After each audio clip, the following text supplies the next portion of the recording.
Olá e bem-vindos a esta nossa exploração. Hoje a gente vai mergulhar em alguns trechos de uma obra assim fundamental na filosofia, a Ética de Baruch Spinoza. Estamos usando a tradução do Tomás Tadeu. É um livro famoso, né, pela profundidade e por ter uma estrutura bem particular. Exato, uma estrutura que assusta um pouco no começo, né? Sim. Spinoza usa o que ele chama de método geométrico. Parece um livro de matemática mesmo.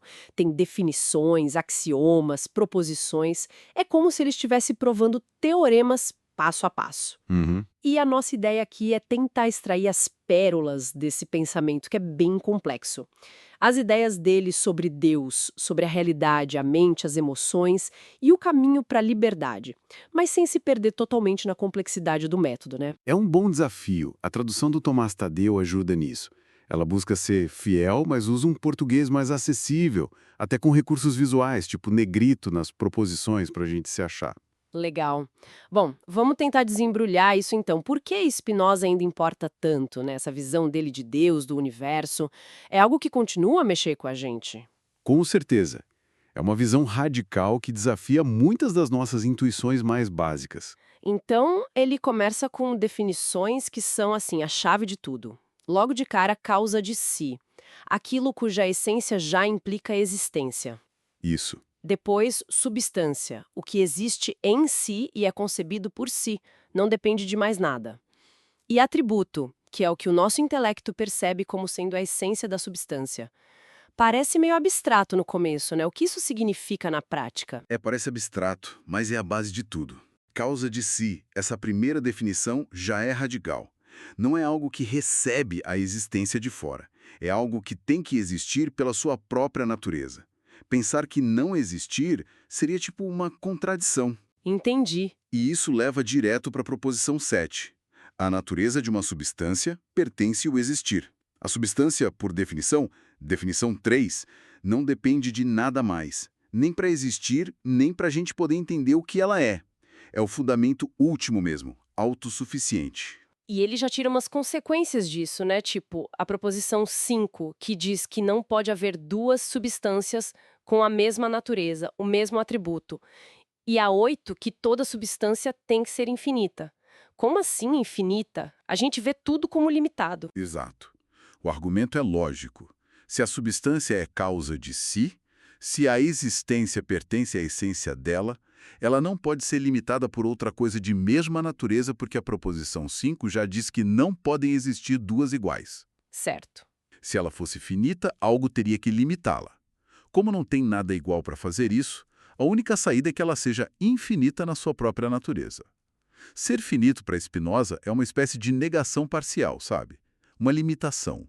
Ser infinito é a afirmação absoluta da existência daquela natureza. O escolhe 1 da proposição 8 reforça isso. Entendi a lógica. E os axiomas que ele coloca ajudam a pensar. O axioma 1. Tudo que existe, existe em si ou em outra coisa. Substância existe em si. O resto existe na substância. E o axioma 5. Coisas sem nada em comum não podem ser causa uma da outra, nem ser compreendidas uma pela outra. Isso ajuda a entender a proposição 4. As coisas diferentes que a gente vê se distinguem ou pelos atributos essenciais da substância ou pelas suas modificações, os modos, as afecções. É aí que Deus entra de forma central, né? Na definição 6, por Deus compreendo um ente absolutamente infinito, isto é, uma substância que consta de infinitos atributos. E a proposição 9 diz que quanto mais realidade algo tem, mais atributos possui. Então Deus não é só uma substância, ele é a substância, a única. Precisamente. É isso. Para Spinoza só existe uma única substância, e essa substância é Deus. Ou, como ele diz às vezes, Deus sive natura. Deus ou natureza. Exatamente, são a mesma coisa. E por ser absolutamente infinito, não tem só um atributo, tem infinitos atributos. Nós, humanos, só conseguimos perceber dois, o pensamento e a extensão, que é o mundo físico, espacial, né? Só dois. De infinitos. Só dois que a gente conhece. Mas a realidade divina é infinitamente mais rica. E cada atributo desses, como diz a proposição 10, tem que ser concebido por si mesmo, expressando a totalidade da essência infinita de Deus, mas de uma maneira particular. Uhum. No Escolhe a Proposição 10, ele até critica quem tem dificuldade com isso. Diz que é claríssimo que um ser com mais realidade tem mais atributos que expressam essa necessidade de infinitude. Aqui a coisa fica ainda mais contraintuitiva para mim, a questão da divisibilidade. A gente olha para o mundo físico, para a extensão, e parece óbvio que tudo pode ser dividido, né? Uma mesa, um copo d'água. Mas Spinoza diz, nas proposições 12 e 13, que a substância e Deus, sendo a substância absoluta, é indivisível. Como ele pode dizer isso da extensão, do espaço? É um ponto difícil de pegar mesmo, porque nossa imaginação vai contra. Mas o argumento dele é lógico, não baseado na imaginação. Ele diz assim: vamos supor que a substância extensa fosse divisível. O que seriam as partes? Opção 1. As partes mantêm a natureza da substância, extensão. Se for assim, teríamos várias substâncias extensas, o que contradiz a proposição 5, só uma por atributo, e a 8, ela é infinita. Absurdo, lógico. Ok. Opção 2. As partes perdem a natureza da substância. Mas aí a substância deixaria de existir ao ser dividida, o que contradiz a proposição 11 e a 7. Ela existe necessariamente. Outro absurdo. Então, logicamente, não pode ser dividida. Exato. A chave, segundo ele, está no escolho da proposição 15.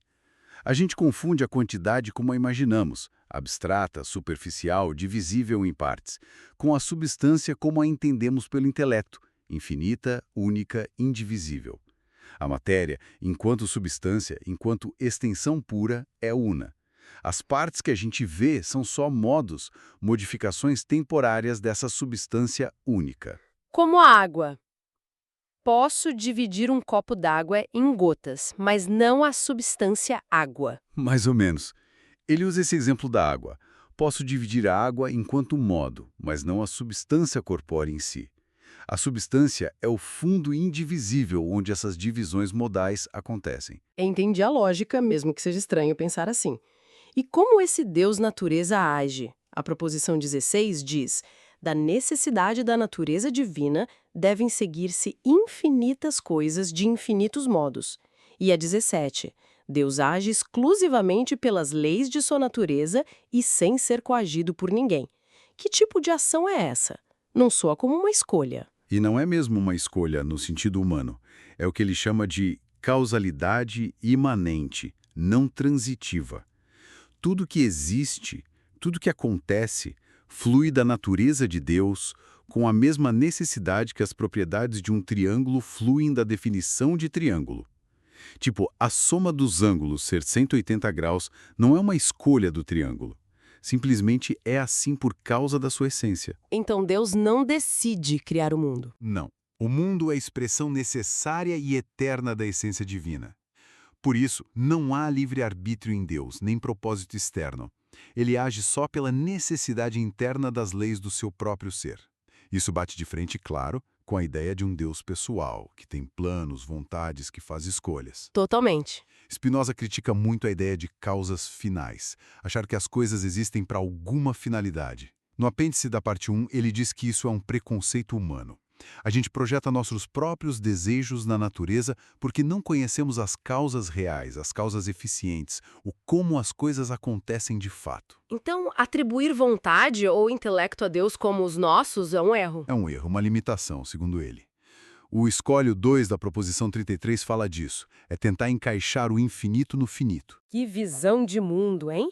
Um universo único, necessário, onde Deus e natureza são a mesma coisa. Mas e nós? Com nossas mentes, nossos corpos, como a gente se encaixa nisso tudo? Geralmente, a gente pensa em mente e corpo como coisas separadas, né? Que interagem de algum jeito misterioso. Spinoza discorda radicalmente disso, certo? Totalmente. Essa é outra virada radical dele. Para Spinoza, mente e corpo não são duas substâncias diferentes interagindo. Até porque, lembra, só existe uma substância, Deus natureza. Certo. Mente e corpo são a mesma coisa, só que vista ou concebida sob dois atributos diferentes dessa única substância. O que acontece no corpo, um evento sob o atributo da extensão, É exatamente a mesma coisa que a ideia desse evento na mente, um evento sobre o atributo do pensamento. A mesma coisa. Como assim? É um paralelismo perfeito. Pensa numa moeda. Ela tem cara e coroa. São duas faces, mas da mesma moeda. Mente e corpo seriam como as duas faces da mesma realidade individual. A ordem e a conexão das ideias na mente é a mesma que a ordem e a conexão das coisas, dos eventos, no corpo. Não tem interação causal entre eles, porque são a mesma coisa. É uma identidade expressa de duas maneiras. Entendi. Então, o que é a mente humana especificamente para ele? A proposição 11 da parte 2 diz: o que primeiramente constitui o ser atual da mente humana nada mais é do que a ideia de alguma coisa singular existente em ato. E a 13 especifica: o objeto da ideia que constitui a mente humana é o corpo, existente em ato. Quer dizer que a minha mente é a ideia do meu corpo. É isso? Exatamente isso. A mente humana é a ideia que Deus, natureza, tem do corpo humano correspondente, enquanto esse corpo existe e age no mundo. O corolário da proposição 13 diz isso. O homem consiste de mente e o corpo existe tal como o sentimos. Então, a famosa união mente-corpo. Deixa de ser um mistério de interação e vira uma questão de identidade vista por dois lados, como ele diz no escólio da proposição 13. E isso tem consequências importantes. Quais? A capacidade da mente depende diretamente da capacidade do corpo. Quanto mais complexo for o corpo, quanto mais maneiras ele tiver de ser afetado pelo mundo e de afetar o mundo, como detalhado nos postulados sobre o corpo humano depois da própria 13, mais capaz será a mente correspondente de perceber, formar ideias, pensar e compreender. Ah, então um corpo mais apto lesa a uma mente mais apta. Isso. Por isso, inicialmente, nosso conhecimento sobre nosso próprio corpo e sobre o mundo externo é confuso e inadequado. Porque o nosso corpo é afetado por inúmeras causas externas, de maneiras muito complexas. E a mente reflete essa complexidade inicialmente de forma passiva e confusa. Se a gente começa nessa confusão, como podemos chegar a um conhecimento mais claro, mais verdadeiro das coisas? Spinoza fala daqueles 3 gêneros de conhecimento, né? No escólio 2, da proposição 40, da parte 2. Quais são eles e por que são tão importantes? Sim, essa distinção é absolutamente central. É o caminho para entender como a gente pode sair da servidão das paixões e alcançar a liberdade e a felicidade. São 3 níveis. O primeiro. Primeiro gênero, imaginação ou opinião. É o conhecimento que vem direto dos sentidos, mas de forma desordenada, o que ele chama de experiência vaga ou errática. Ou então de ouvir falar, de ler palavras sem entender o significado profundo, conhecimento por signos. Esse nível só produz ideias inadequadas, confusas, parciais. Para Spinoza, é a única fonte da falsidade, proposição 41. Um exemplo disso? O exemplo clássico dele é achar que o Sol está perto porque o vemos pequeno. Escolho da proposição 35. Ou as ideias gerais que a gente forma, tipo homem, cavalo, são confusas porque se baseiam em como diferentes corpos nos afetaram de forma similar, mas não captam a essência. Escolhe 1 da proposição 40. Ok. E o segundo gênero? Segundo gênero, razão. Aqui a gente começa a usar a lógica, o entendimento. Esse conhecimento se baseia nas noções comuns, aquilo que é comum a todas as coisas ou a muitas delas, tipo a ideia de extensão, de movimento e repouso, como explicado no lema 2 após a proposta 13.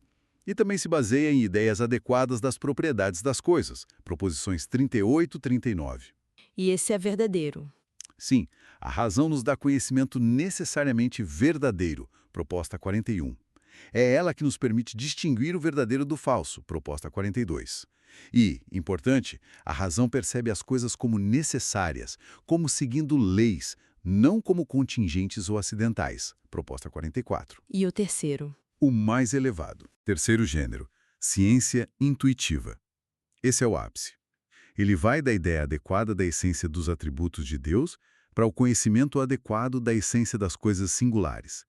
É uma compreensão direta, imediata, de como cada coisa particular se encaixa perfeitamente na ordem necessária do todo, como ela expressa a essência de Deus. Como a razão também é necessariamente verdadeiro, proposição 41, mas é um conhecimento mais poderoso, mais direto e mais unificador. Entendi os 3 níveis.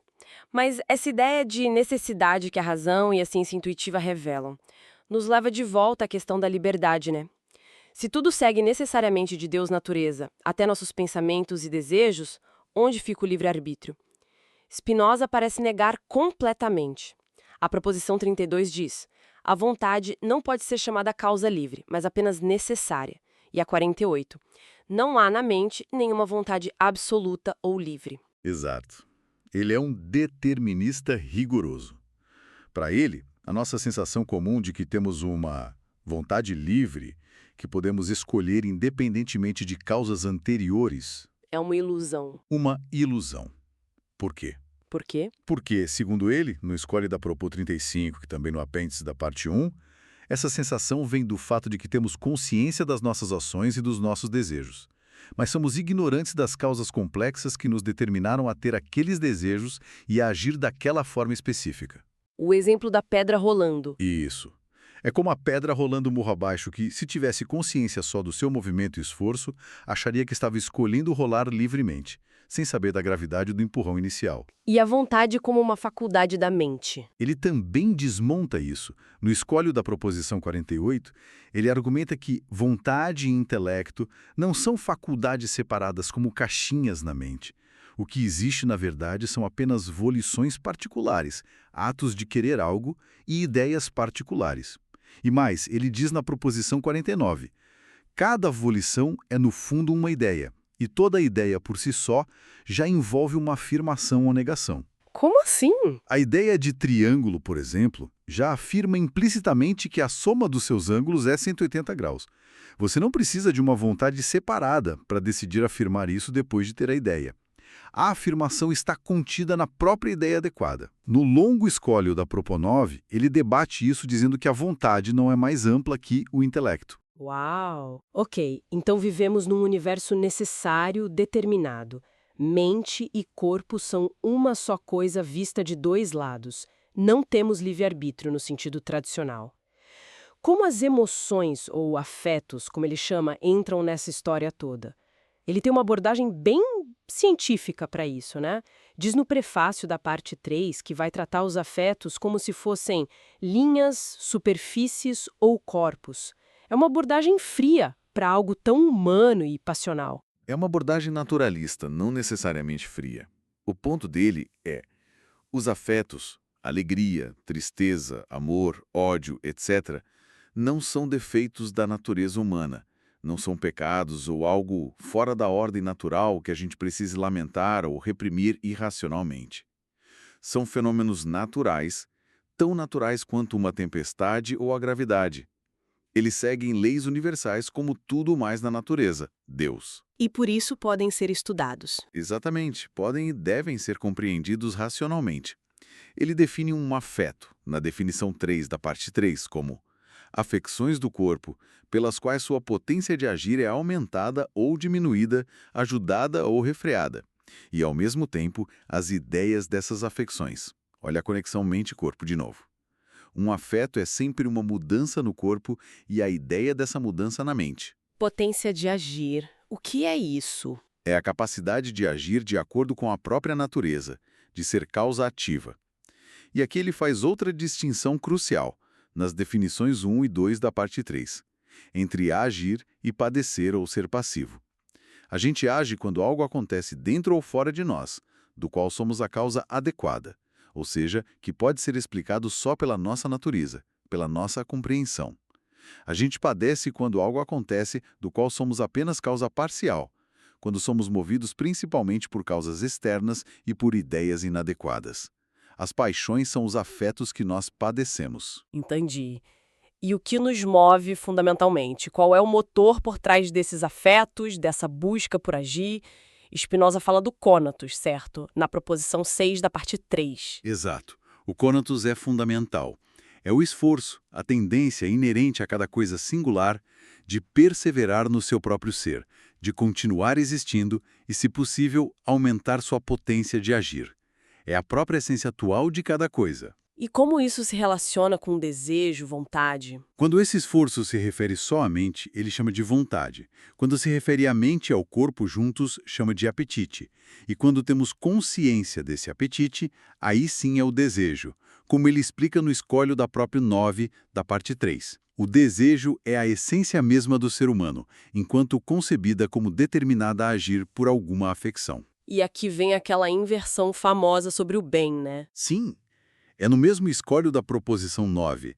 Disso se segue, que não é por julgarmos uma coisa boa que nos esforçamos por ela, a queremos, apetecemos ou a desejamos, mas ao contrário, é por nos esforçarmos por ela, a querermos, apetecermos ou a desejarmos, que a julgamos boa. O nosso desejo fundamental define o que nós chamamos de bom. Aquilo que aumenta a nossa potência de agir é bom para nós. Fascinante! E a partir desse esforço e da forma como somos afetados pelo mundo, surgem os afetos básicos. Quais são eles? Ele identifica 3 como primários. No escolho da proposição 11, da parte 3, a alegria, laetitia, que é a paixão pela qual a mente passa a uma perfeição ou potência maior, a tristeza, tristitia, que é a paixão pela qual ela passa a uma perfeição ou potência menor, e o próprio desejo, cupiditas, que é o conatus consciente. E os outros, como amor e ódio? Todos os outros derivam desses 3 básicos, combinados com a ideia de uma causa externa ou interna, e com as circunstâncias. Por exemplo, nas definições gerais dos afetos, no final da parte 3, amor é a alegria acompanhada da ideia de uma causa externa. Ódio é tristeza acompanhada da ideia de uma causa externa. Esperança é uma alegria instável, surgida da ideia de uma coisa futura ou passada, de cujo resultado duvidamos. Medo é uma tristeza instável, com a mesma origem. E assim por diante, ele analisa dezenas de afetos: compaixão, inveja, gratidão, arrependimento. É um verdadeiro mapa das emoções humanas. Isso nos leva ao título da parte 4, da servidão humana ou da força dos afetos. O que Spinoza quer dizer com servidão? Estamos presos a esses afetos que vêm de fora, as paixões. Criar os afetos. Quando somos dominados pelas paixões, que são afetos ligados a causas externas e que correspondem a ideias inadequadas, conhecimento de primeiro gênero, nós não somos livres, estamos à mercê das circunstâncias, do que ele chama de fortuna. E essas paixões podem nos dominar completamente. Podem sim. A proposição 6 da parte 4 diz que a força de uma paixão pode superar a nossa potência de agir, pode nos levar a fazer coisas contrárias ao que a nossa razão indicaria como bom para nós. E, crucialmente, a proposição 7 afirma: um afeto não pode ser refreado nem suprimido senão por um afeto contrário e mais forte que o afeto a ser refreado. Ah, então não basta a razão dizer não fique triste ou não tenha raiva. Não basta, a razão por si só, como mero conhecimento do bem e do mal, não tem força para controlar uma paixão forte no momento. Precisa de um afeto gerado pela própria razão. Um afeto ativo, que seja mais forte que a paixão passiva. Então a razão pode gerar afetos? Ela pode nos ajudar a sair dessa servidão. Sim, esse é o caminho para a liberdade. A razão, o segundo e terceiro gêneros de conhecimento, não é só contemplativa.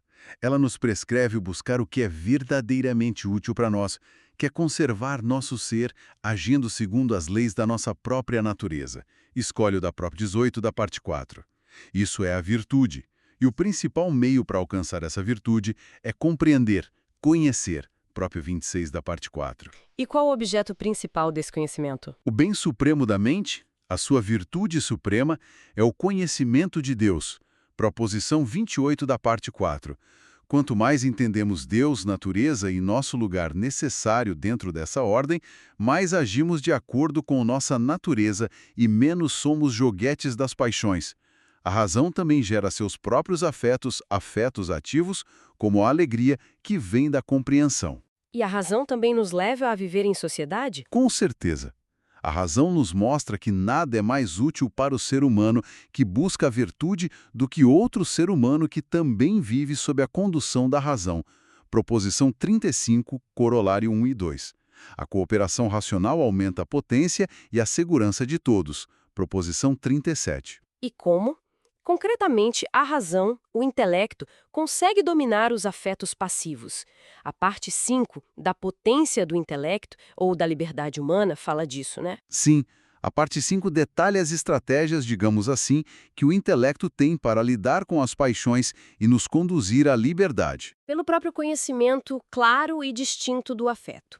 Quando compreendemos uma paixão, sua causa, sua natureza, ela deixa de ser uma paixão pura e se torna em parte uma ação.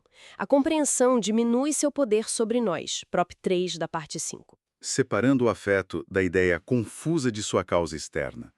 Muitas vezes, sofremos porque atribuímos nosso afeto a uma causa externa única e pensamos nela obsessivamente.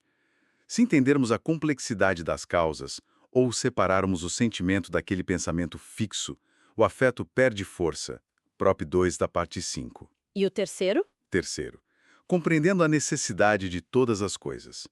Quando entendemos que tudo acontece por necessidade, segundo as leis eternas de Deus-natureza, diminuímos o poder de afetos como o ódio, a tristeza por perdas, a esperança e o medo, que se baseiam muito na ideia de contingência, de que as coisas poderiam ter sido diferentes.